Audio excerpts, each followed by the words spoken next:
dinner, for example, before breakfast while the kids are young, have a few minutes together. Days are busy, they're going to get older, they'll have to go to school, but 10 minutes, even 5 minutes in the morning, and then maybe 10 minutes in the evening before dinner.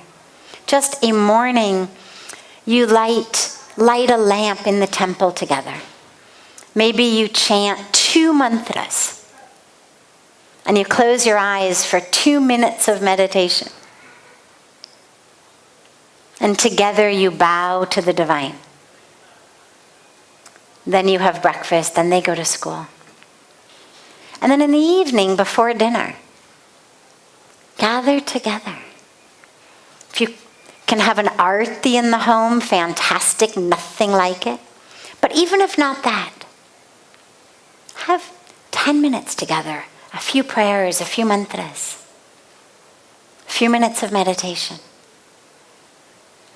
It will set a pattern in their lives, a habit in their lives. For the rest of their lives, they will get up and they know meditation. This is what we do. It'll be great for you and your wife, and it'll start them off beautifully. But then also throughout the day, those are what you can think of as kind of book-ending practices. And then, of course, before they go to sleep at night, as they get a little bit older, encourage them to have a little gratitude practice before they sleep. So when you put them to bed, along with hugs and kisses and did you brush your teeth, ask them every night to give you 5 things that they are grateful for. Together. You can tell them your things, they can tell you their things. Let the last thoughts in their mind before they go to sleep be what they're grateful for. Just ask them every day, what are you grateful for? And again, it'll train them for their whole lives. Before they go to sleep, they will remember to think, what am I grateful for? Throughout the day, it becomes about values, ethics, priorities. How do you speak to each other? What language do you use? What words do you use? What do you emphasize? Do you sit around the dinner table gossiping? Oh my God, you won't believe what happened today. This person said this, but I think there's some, this thing going on with them, and this one, this. And are you just gossiping? Are you speaking negatively about others? Are you criticizing? Are you complaining? Oh, it's not fair. This other guy got the promotion. I should have gotten it. Everybody's unfair. I hate. What are you teaching your kids? I'm going to quit my job. I hate that place. What you're teaching them is life lessons. So really ask yourself, what is the lesson that they're getting in this thing they're hearing me say? Because they're not going to just take away, oh, you had a bad day at the office. They're going to take away, when things don't go your way, quit. If you don't get the reward that you wanted, it means somebody else is at fault. It never could possibly mean that someone else actually deserved it, right? So it pits them in this relationship with the world. So think about, how do you speak? If you've ever got to have, some kind of negative talk, have it alone in your bedroom, not in front of the kids. Make sure that what you're talking about are things that you want them to learn. And they'll learn them. Give them practices that are how you want them to grow. In terms of what you eat, do the opposite for a while. But it gives you this beautiful opportunity to really carve out, what life do you want to live together that's going to give your children really a crucible almost of creation of spiritual values. It's a beautiful, beautiful, beautiful opportunity. And lastly, on kind of specific pragmatic logistic levels, number one, Keep them as far away from digital devices as you can. Do not, I know it is tempting, do not resort to using a phone or an iPad to keep them quiet. I cannot tell you how many times I have seen tables of families at a restaurant, somewhere, wherever they are, and there's a kid sitting in a high chair watching on a phone because it's the only way the parents can keep them quiet. Don't. Again, I know it's tempting. You are setting them up for a life of being glued to the devices, of learning that is what they need to use to eat, to calm down. There are people who can't go to sleep, who can't have a meal unless they're watching something, listening to something. Don't give them that. Make sure to keep them kind of as far away from devices as you can for as long as possible. And then restrict it. Sometimes in school these days, in school sometimes you need a laptop, an iPad, okay. But that doesn't mean that they get unlimited use. They use it for schoolwork, done. It's with you, not in their room. They will yell at you, I guarantee it. They will fight you. They will tell you they hate you. They will tell you you're the worst parents. They will tell you it's not fair. Deal with it. Really. Parents have been being told by their children, probably as long as there have been parents and children, I hate you, it's not fair. Whether it's curfews, whether it's dating, whether it's clothes, whether it's haircuts, whether it's music, today it's devices. But it's part of the package deal of being a parent. Don't give in just because they say, I hate you. Stay strong. It's critically important. The devices remove our ability to focus and concentrate. It's bad enough when we're adults losing our ability to concentrate, but when their brains are developing, don't handicap them in that way. And the last piece is make sure that along with the discipline, because obviously discipline is important, but that the rewards and the punishments for them doing what they're supposed to do, whether it's their chores, whether it's doing well in school, whatever it may be, that the reward should never be love. So it should never be, oh, you got an A on the exam, I love you so much, you are the best. Because then when they don't, they see your face that's disappointed. They see your face that is not this exuberant, like, come and love mom or dad. And what they learn is that their worthiness for love is based on what they do, based on how they achieve, based on how they perform. So, sure, praise them for it. Tell them that they're responsible, that they are sincere, that they are, very good at following instructions. Give them a reward, no problem. Let them have dessert, or they don't get dessert, or they get to go to a party, or they get to whatever it may be. Just don't use love. Your hugs, your kisses, your embrace, your lap, your love as a way of rewarding.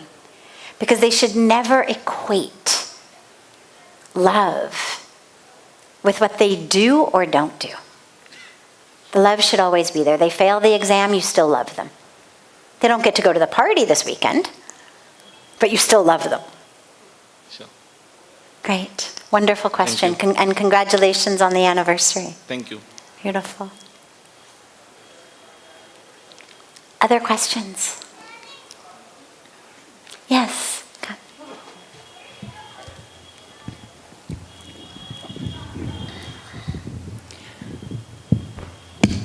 Hari Om. Namaste, thank you Namaskar. for everything. Okay. Sorry. That's okay. We'll take both of you. Either way, it doesn't matter. One of you start, and then the other one is next. I lost my cousin passed away a few years ago, and the only problem for me now is I don't know how to help my uncle to reduce the suffering because it's too much for her. Who passed away? My cousin. Your cousin. Yes.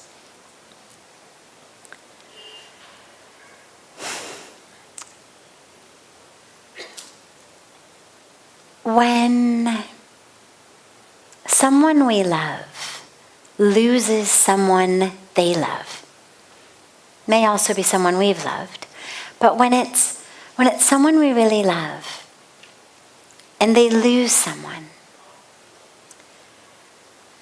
we want so much to help them, to do something for them, to ease their pain. And the truth is, honestly, the really only thing that you can do for them is be there. We try to think, if I can just teach them something, tell them something, say the right thing, give them something, do something for them. Sadly, there isn't anything. The best thing, the only thing you can do is just be there. In love, in presence. Not being scared off by their pain. A lot of times when someone we know and love is in pain, they're crying. Our instinct so frequently is like, we want to dry their eyes and it's okay, stop. And really what that's about, a lot of the time, is our uncomfortableness in sitting with someone's pain. But us drying their eyes is not going to make them stop mourning. Us saying it's okay doesn't make it okay. It's not okay. I mean, it's life. There's nothing we can do about it. But that doesn't make it okay. All it does is it gives the message, I am uncomfortable by the scope of your pain. I need you to kind of calm down and stop crying so much because this is making me uncomfortable. The best thing you can do is make sure they know that you're not uncomfortable. You're there with them, in their pain. Whatever they need. Sit with them, hold their hand, be in their presence. It's not only the best, it's really the only thing you can do.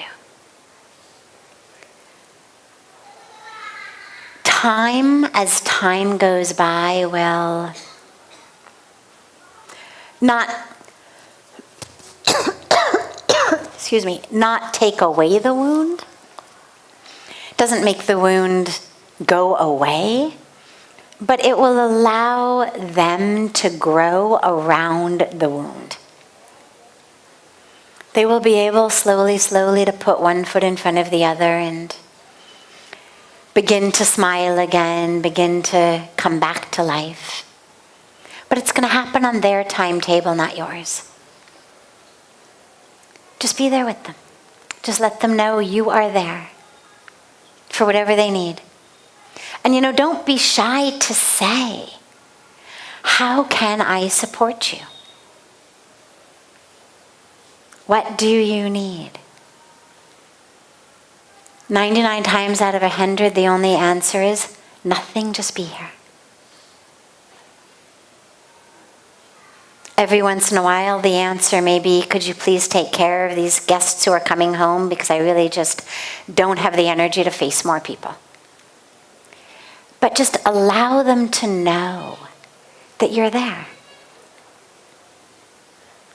That's all you can do.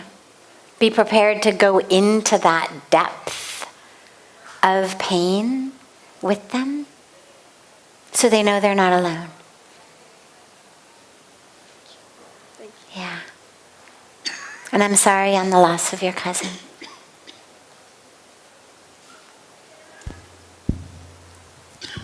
Hari Om. So I'm in my 20s and I stay abroad, away from my family, and I'm building something of my own. But one question that I ask always to everyone and to me itself is that what is the purpose of my life? Because when I see around, it seems like everyone has a purpose, but when I talk to them, they are still finding the purpose. So I want to know, how can I find the purpose of my life? Because I don't want to die like normal person, if I truly tell you.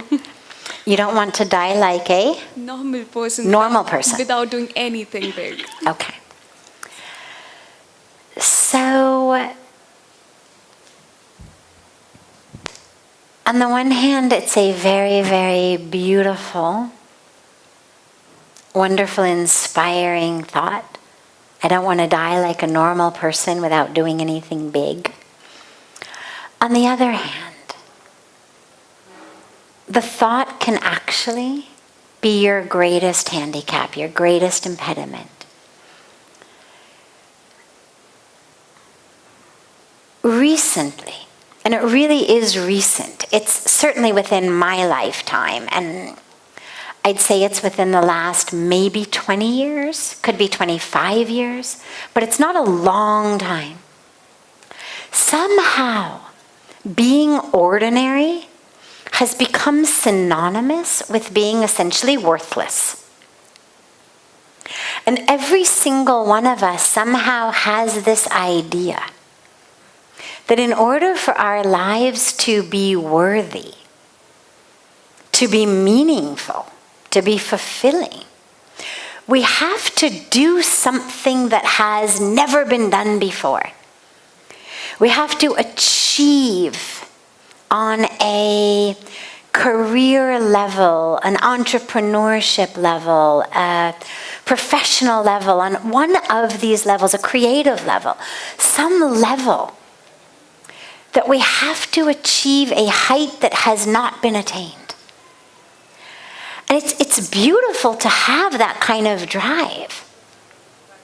And it actually could be the surest way to ensuring that you are miserable forever.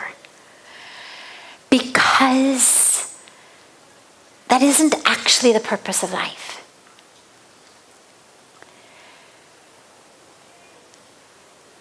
The purpose of life is in being true to the truth of you, which is soul, its spirit, its divinity, its light, its love. And for some people,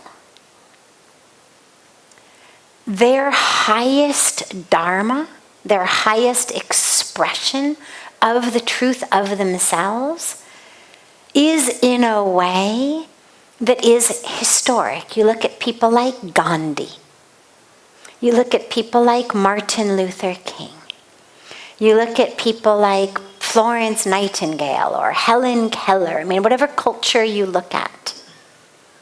We have beautiful examples of people who didn't go into the world thinking something big and extraordinary. I've got to do it. What is it? Okay, I know politics, or I know medicine. They just were listening to their inner voice, following it. And it happened to lead them into those different places. But for every one of them, there's God knows how many people who are living deeply spiritually evolved lives, dharmic lives, fulfilling, deep, enlightened lives even. You've never heard of them? They're touching people around you. Day before yesterday, I was in Rajasthan for the celebration of the life of a beautiful man whose family had just built a very, very special library in his honor. He has since passed away. They built this beautiful library in his honor, and he was a simple man from a tiny, nowhere village, in my perspective, in the middle of Rajasthan. I mean, to get to his village, we landed into an airport that wasn't even really an airport. It was just an army airport. And then we drove like 2 hours, 15 minutes from the nothing airport into the middle of what really felt like nowhere.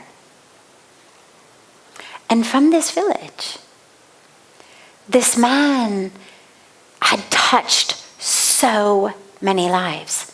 In the library, they had this big exhibition of his life and all of the people he touched, the children, the sick people, the schools, the hospitals, the poor people, like all of the people he had touched.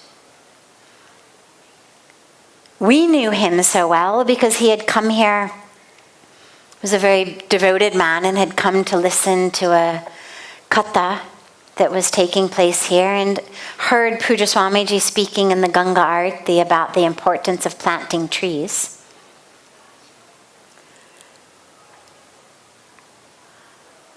I think it was Pujya Swamiji's 70th birthday, actually. Was it his 70th birthday when he came? And on Pujya Swamiji's 70th birthday, we were planting 70,000 trees to honor the 70th birthday. And this man said, well, I'm 87, I'll plant 87,000 trees.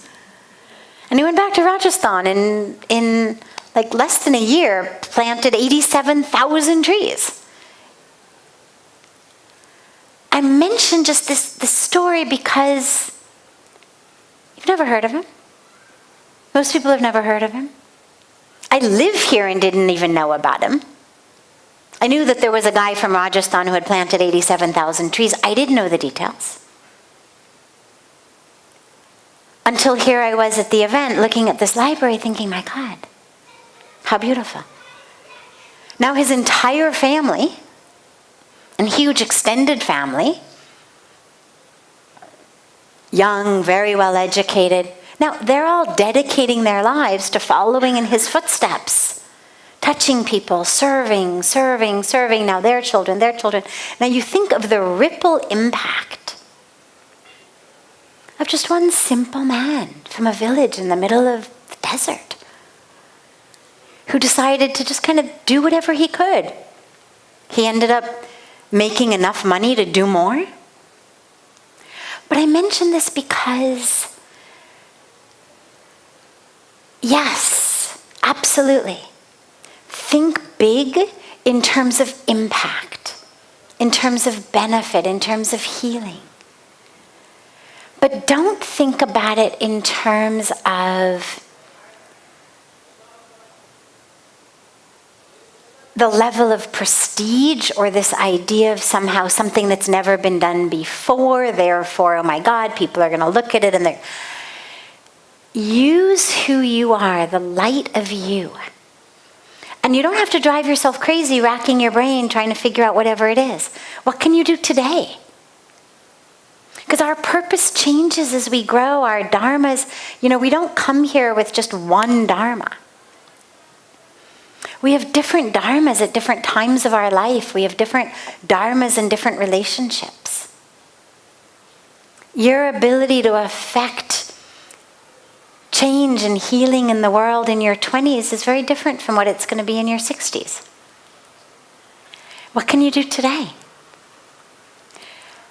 And as you start doing what you can do today, you're going to realize, oh wait, actually I want to be able to do this, therefore I need to learn that, or acquire this, or go here, or connect with that. And slowly, you're going to learn what you need. You're going to connect with whoever you need. You're going to find that. But just allow your light inside to shine. Whatever you can do, just do it. Already who you are is beautiful. Already you have the power, the gift to touch, to serve. Think about what can you do starting right now. Follow that heart that wants to serve. Offer yourself every day to God. Let your prayer be, hey, I'm here, use me. You made me, use me. But realize it's not always going to be someone who's famous. It's not always going to be someone who everyone knows about. It's not always going to be something that also makes a bunch of money, or something that also makes you prestigious and famous and highlighted and beloved by all, and all of that.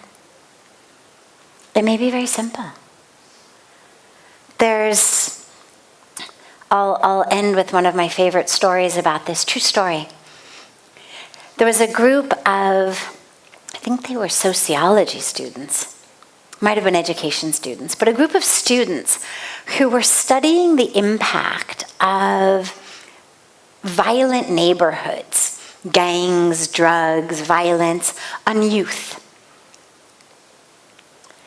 And they were looking at an area of New York, I think it was the Bronx, an area of New York that was traditionally quite poor, gangs, drugs, violence, etc., etc.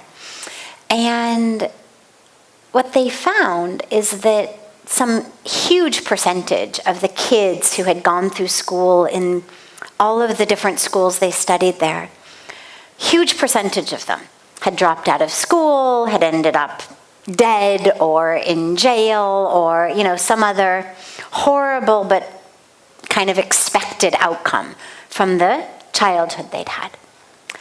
But what they found was there was this one group of kids who had finished high school, had gone on to college, had gone on to actually have good professional lives. And they were fascinated by this. What they discovered was they were all from one of the schools. They went and they found all of these kids, or as many of them as they could, and they interviewed them all. What was it about this school? Every one of them said, oh, it wasn't the school, it was this one teacher. This one teacher changed my life.